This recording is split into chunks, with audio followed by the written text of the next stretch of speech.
It's always wonderful to have seasoned political campaigners join me. And right now we've got Victorian Labor Senator Raff Ciccone. Raff, thanks for coming on to Bernardi. I know it's a Friday night. It's been a hectic week in Parliament. What's your take? What's your highlight of what's happened this week, or what do you want to draw to our attention?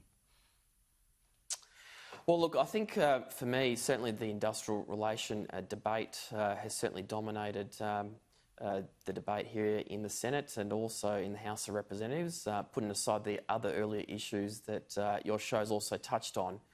But for me, I really wanted to talk about the changes that the government look like putting forward to a vote in the Senate.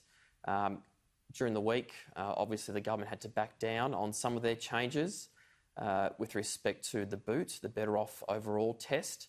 And it'll be interesting to see what other changes might also come about as they go through negotiations with the crossbench.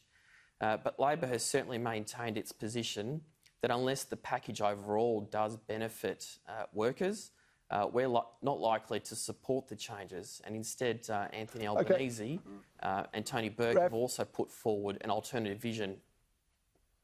Yeah, well, Raff, can I just ask, for the benefit of the viewers at home, what are the substantive issues that the government is proposing, and why are they wrong, given that we do need to have some reform of our economy, don't we, to get us back into the era of prosperity? And it's a good question, Cory. So the unions and the Labor Party from day one have always wanted to work with the government post the COVID recovery. Unfortunately, the government has decided not to come to the table with a number of changes that we've put to them, but yet their view is that millions of people who have been stocking our supermarket shelves throughout the pandemic, a lot of them working in retail, people who I've represented previously, somehow deserve to have their pay and conditions put at risk by a number of changes that this government claims will benefit them and benefit the economy. At a time of major uncertainty around the world, why on earth would any government, regardless of their political persuasion, put frontline workers' pay conditions at risk? And that's really the starting block where Labor and the unions have come in from. But I've put this question to a coalition staffer or a very senior staffer at a very similar question, and they pointed out that it's not unknown for the union movement to negotiate away pay and conditions for some of the supermarket employees, for example, in the interests of preserving and protecting their jobs. Isn't it about getting balance into this arena so that employers can continue to hire people, make profits, and people can have as much certainty or security knowing that there's going to be some work for them tomorrow or next week and next year? I just don't really think it's great economic or doesn't make any economic sense to cut people's wages right now when wages growth has been almost zero. What we need to do is stimulate the economy. The government should be focused on building projects, building infrastructure, and actually getting the economy stimulated again, not cutting the wages of some of the lowest paid individuals in the country.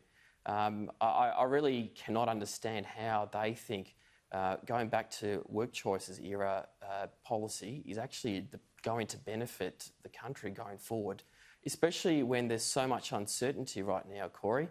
You'd been in this place previously, and there's been a lot of debate in the Senate, and no doubt there'll be negotiations between the various crossbench representatives. But having said all that, Labor from day one has said that they want to work with the government constructively. There seemed to be good indications that that would occur late last year, but then Christian Porter decided to push ahead with some of their quite harsh changes to the Fair Work Act. And all we're saying is, let's protect workers, make sure that they get paid a decent wage, and let's get through this COVID recovery together rather than sort of picking sides. Because the last thing we want are workers and employers having a fight at the workplace over paying conditions. Yeah. What we need to be focused on is how we get out of this recovery. I absolutely agree with you there. Now, before we move on to another topic, what do you think the role that Labor will play in this? Are the numbers going to fall the government's way with the crossbenchers? Well, questions were asked by One Nation earlier this week, and it seems to be that the government may be wanting to tinker with some of the legislation that's currently before the Senate. I guess we'll have to wait and see where that goes. But, you know, if the government is prepared to come to the table, Labor has already put forward its alternate package, and we'd like to continue those discussions. But having said all that, I really do doubt that the government is genuine in its consultation with the opposition. Okay, now I know people doubt the genuineness of many MPs and senators, but there's no doubting your genuineness in your concern for the plight of our veterans. There are far too many that are taking their own lives. There are allegations of, you know, ineptness by departmental figures, and we're not offering enough support. I don't know what we can do about it, but do you think we need to have a Royal Commission into veteran suicide? Absolutely. And look, let's be honest. Sadly, we've lost almost 500 people, veterans, by suicide over the last 2 decades. And the suicide rates is a lot higher in the veteran community when compared to the general population. And all that the veteran community are asking the government is, let's have a Royal Commission. And it's been over a year now that the government had promised a national commissioner, a permanent national commissioner for defence and veteran suicide prevention. Unfortunately, that legislation got pulled late last year when it was very clear that it would not get the support of the Senate. Instead, now, veterans and their families are still scratching their heads thinking, where on earth is the government when it comes to looking after the men and women who've protected our country with distinction? And now we are sort of asking the government, well, what's the next step? Where are we going to go with this? Labor's made it very clear, as well as a number of other crossbenchers, that we want a Royal Commission, and that's the best way forward, because without a Royal Commission, we will not get a lot of answers. But don't we know what the problem is? I mean, we ask our veterans to do extraordinary things, some things that many of us would not be capable or simply unwilling to do. We know that, you know, the department is no good, that those that reach out for help, I shouldn't say no good, but those that reach out for help are often stonewalled or go through this bureaucratic maze and nightmare.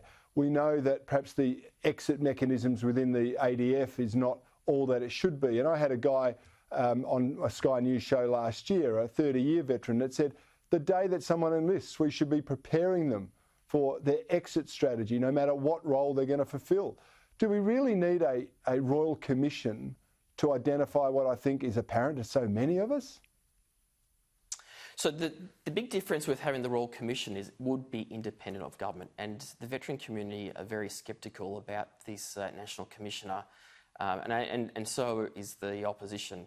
What we want is a body, and a Royal Commission is probably the best body to do that, where it is independent of government, it has all the powers, all the resources to actually get to the bottom of a lot of these, you know, systemic issues. Recently, I was at an RSL function on Australia Day, and I can tell you, Cory, a lot of veterans are seething at the moment. They are angry with the federal government. They want action on this, and they want it now. They've been waiting far too long. You know, these are people who have given everything for us to make sure that our freedoms are protected, and the least we could do is listen to them. You know, and we've had a lot of parents, mothers, you know, who have come to Parliament House here, who have pleaded with the Prime Minister, who have pleaded with the government and said, please, I just want answers, and the veteran community want answers. Well, Raff Ciccone, there's no doubting your passion and your representation there. You are one of the good guys of the Parliament, and I know there are many on Labor's side and the Liberal side that share your point of view as well. I'm coming around to it myself, to be honest, because I didn't think it was necessary. Yeah. But I do think we need some answers, and we've got to make some changes. It's gone on long enough. Thanks very much for your time tonight, mate. Good on you, Cory.